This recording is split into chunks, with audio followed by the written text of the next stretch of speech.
Chapter 28 that's a premonition about the turmoil of love. तो यहाँ पर ओकारुन बोलता है जीजी को देखकर, क्या ये मोमो का फर्स्ट लव था? ये दिखने में कितना कूल है और इसके आउटफिट भी कितने एस्थेटिक है और दिखने में कितना सिंसियर भी है। शायद इसीलिए मोमो इसके प्यार में थी। ऊपर से कितना टफ गाय जैसा लग रहा है। इतने में जीजी बोलता है, मोमो तुम कितनी स्वीट ही लग रही हो और तुम्हारा इम्प्रेशन कितना टेरेबल था मेरे सामने। जीजी के एक्सप्रेशन देखकर मोमो, ओकारुन और आयरा तीनों शॉक हो जाते हैं। इतने में जीजी बोलता है कि मोमो बहुत टाइम हो गया, चलो मुझे हग करो। फिर इतने में मोमो बोलती है कि तुम कितने अनोइंग हो। मोमो की बात को जीजी कॉम्प्लीमेंट की तरह लेता है। इतने में मोमो बोलती है कि चलो ओकारुन आओ इधर इसका मर्डर करते हैं। इतने में शेको बोलती है कि बहुत टाइम बाद मिल रहे हो जीजी। इतना जीजी भी बोलता है कि हाँ हम बहुत टाइम बाद मिल रहे हैं और आप कितनी लवली लग रही हो। जीजी मोमो की ग्रैनी को मक्खन लगाते रहता है। इतने में शेको बोलती है कि जीजी को जल्दी अपना सामान रख लो घर के अंदर। ये चीज सुनकर मोमो बोलती है कि क्या ये हमारे साथ रहेगा? फिर शेको आंसर देती है कि हाँ तुमको क्या लगता है?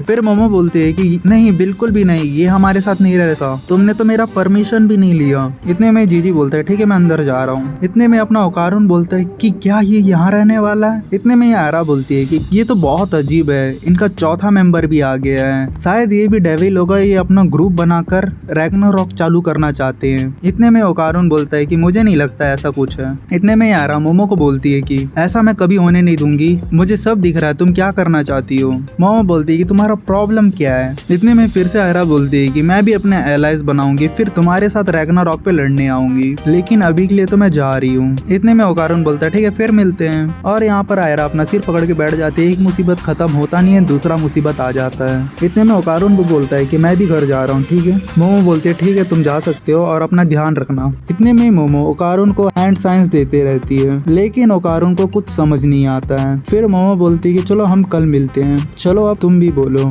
इतने में ओकारुन भी बोलता है ठीक है हम कल मिलते हैं। फिर ओकारुन अपने रास्ते चलते हुए जाता है, मोमो भी ठीक है करके जाती है। तो यहाँ पर मोमो शेको को पूछती है कि यहाँ जीजी यहाँ पर क्यों रहने आया है? मुझे अभी तक ये बात समझ नहीं आया। यहाँ पर जीजी और शेको दोनों आपस में बात करते रहते हैं, जहाँ पर वापस से जीजी शेको की फूड की तारीफ करते रहता है और मोमो बोलती है कि तुम मेरी बात सुन भी रहे हो कि नहीं? इतने में शेको बोलते है कि देखो जो जीजी के पेरेंट्स है वो हॉस्पिटल में एडमिट है। इतने में मोमो बोलते है कि लेकिन ये इधर क्यों है? इतने में शेको बोलते है कि हमें एक दूसरे की मदद करना चाहिए, वैसे भी ये तुम्हारा रिलेटिव है। इतने में जीजी वापस से शेको की तारीफ करने लग जाता है और शेको बोलती है कि तुम कितने जीनियस हो जीजी।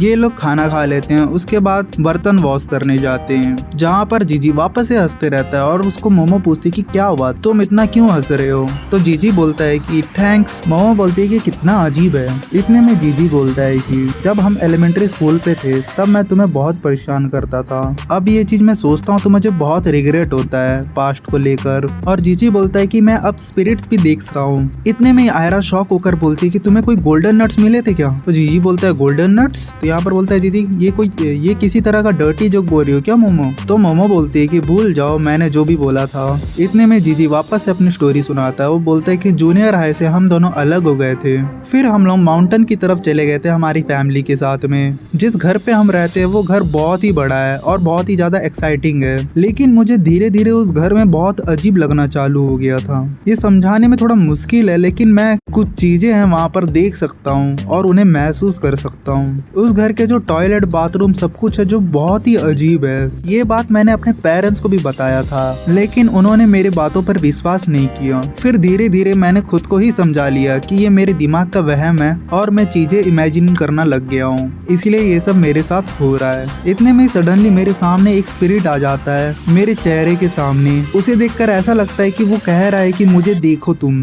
वो दिन के बाद से वो मुझे हर दिन दिखता है। फिर धीरे धीरे मेरे पेरेंट्स भी बीमार होना चालू हो गए और फिर हमने अपने घर पे तांत्रिक को भी बुलाया एक्सोर्सिज्म के लिए ताकि कुछ ठीक हो सके, लेकिन जो एक्सोर्सिज्म करने आए थे वो खुद सुसाइड कर लिए। मैं बहुत ही एक्सपर्ट और एक्सपीरियंस लोगों को घर पे लेके आया था ताकि मैं इसका प्रॉब्लम सॉल्व कर सकूं, लेकिन कोई भी ये चीज नहीं कर पा रहा था। तब जाकर मुझे शेको का कांटेक्ट मिला और तब जाकर मैं यहाँ पर आया हूँ। यही मेरा पूरा स्टोरी है, इसीलिए मैं यहाँ पर आया हूँ। फिर मोमो बोलती कि क्या तुम मुझे ये पहले नहीं बता सकते थे? और मेरी ग्रैनी ने भी मुझे कभी नहीं बताया कि तुम आने वाले हो। फिर मोमो बोलती कि तुमने इधर आकर सही किया है। इतने में जीजी बोलता है कि आई एम सॉरी। इतने में मोमो बोलती है कि प्लीज तुम ये करना बंद करोगे मेरे सामने? तो जीजी बोलता है कि पास्ट में मैंने बहुत ही बुरा किया है तुम्हारे साथ, वो चीज का मुझे बहुत ही रिग्रेट है। तो मोमो बोलती है कि ठीक है, कोई दिक्कत नहीं है, मेरी ग्रैंड माँ बहुत ही टफ है, वो ये मैटर संभाल लेंगे आराम से। तो यहाँ पर जीजी बोलता है कि क्या वो एक शॉट में उसे हरा सकती है? तो दूर से सेको सुनकर बोलती कि मैं कुछ नहीं करने वाली, क्योंकि मेरे जो पावर्स है वो सिर्फ कामेकोसी सिटी के अंदर चलते हैं, बाहर नहीं। मोमो बोलती क्या बोला तुमने? फिर सेको बोलती है कि ये काम तुम्हें ही करना होगा मोमो। जीजी पहले स्पिरिट देख नहीं सकता था, लेकिन अब ये स्पिरिट देख सकता है, इसलिए तुमको इसके साथ जाना चाहिए। क्या पता जो गोल्डन बॉल हो वो वहाँ हो सकता है। तुम ये काम पूरा कर दो, मैं तुम्हें यूनिफॉर्म दिला दूंगी। जाओ जाकर खत्म कर दो स्पिरिट को उस कर्स हाउस के अंदर। और यहीं पर चैप्टर एंड होता है।